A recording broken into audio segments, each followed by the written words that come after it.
Hi guys, Nizumi813 here again. This is my second installment of a series of videos that I've been doing. I've been trying to help out the move community. Anyways, today I'm going to feature a PlayStation. This is a Spider Aggressor which I've modified and used electrical tape to attach the move navigation controller and move, what is it? Motion controller to, which I will be testing out how this actually works out, and you're actually going to watch me as I go through training. Anyways, let's get the ball rolling. Let's see how it works. Okay, so the first thing I noticed is because I've adjusted this, it works a lot better. I'll let you guys see my settings. I actually did adjust my settings since you guys have last seen it.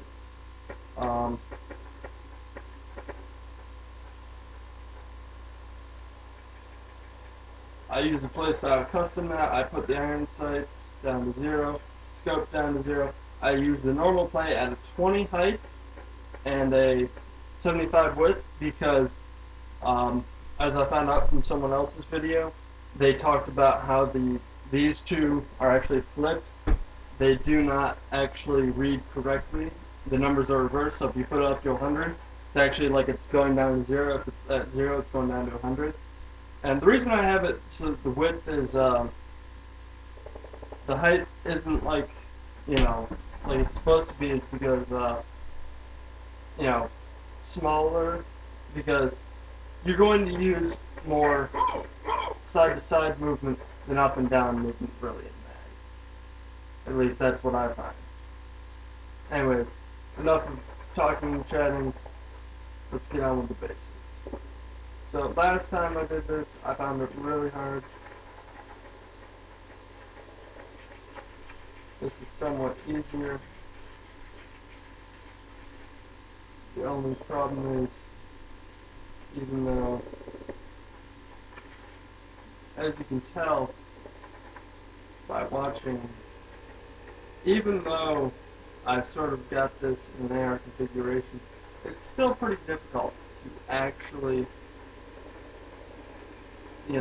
sit down and go through the actual motions.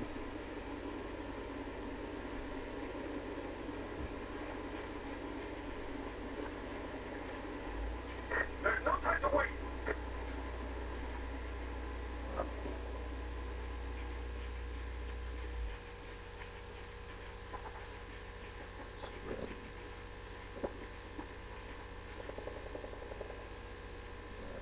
Turn this way. I will say that it is somewhat easier to play like this rather than playing the other Are you trying to get yourself killed? method Follow my instructions. of playing. I will say that it does make life somewhat easier. Not entirely easy.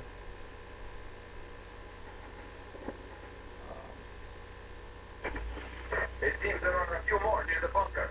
Use your aim mode to take them out at distance. We have no time for the personal As touch. you can see, it's pretty responsive. And this really helps. I mean, the only thing is, it's a little bit more difficult to move like this. All right, not bad.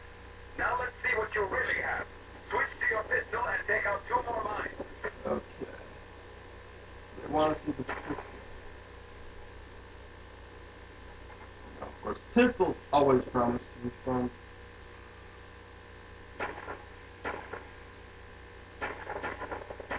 Take out your pistol and shoot 2 more of them.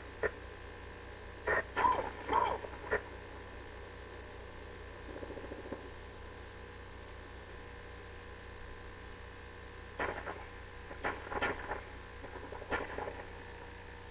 I tried, keeping this Now take them out with a grenade.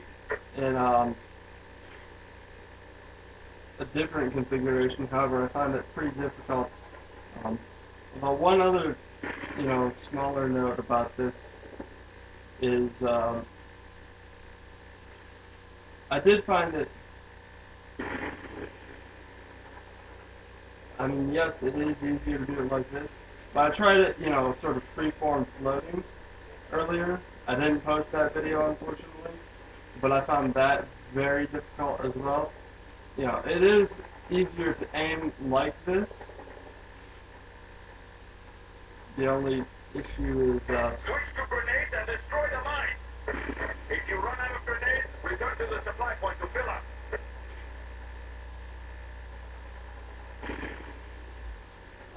really? This is a lot easier to aim with in comparison to what, I'm used to doing. I mean, it is a lot better.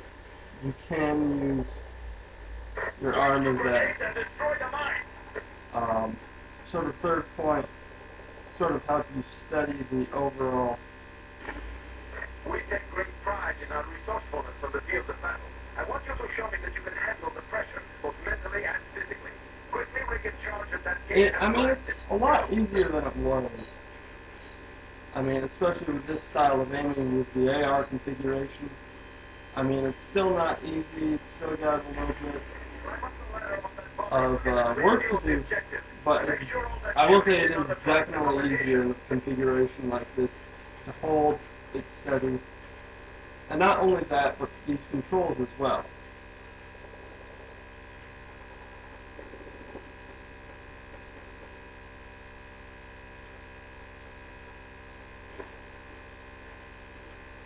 I mean, as you can tell, there is still I'm still semi-learning how to use this. Although it is a lot easier to run it like this than it is to run it in the other fashion.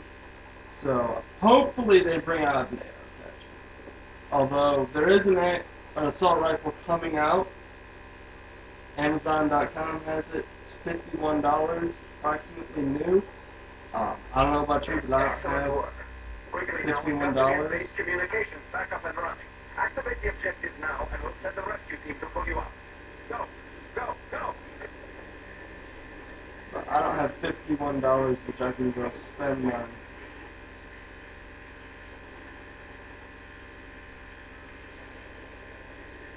an AR attachment just sort of to go play mad. Even though I spent $100 something on it, I don't have any more money, so anyways, there it is. And for those of you who did want a S.V.E.R video, there it is for you. It is a lot easier, so I would recommend it. The only issue is with strapping the move controller to something like this is you do lose this function of either the start or the select buttons.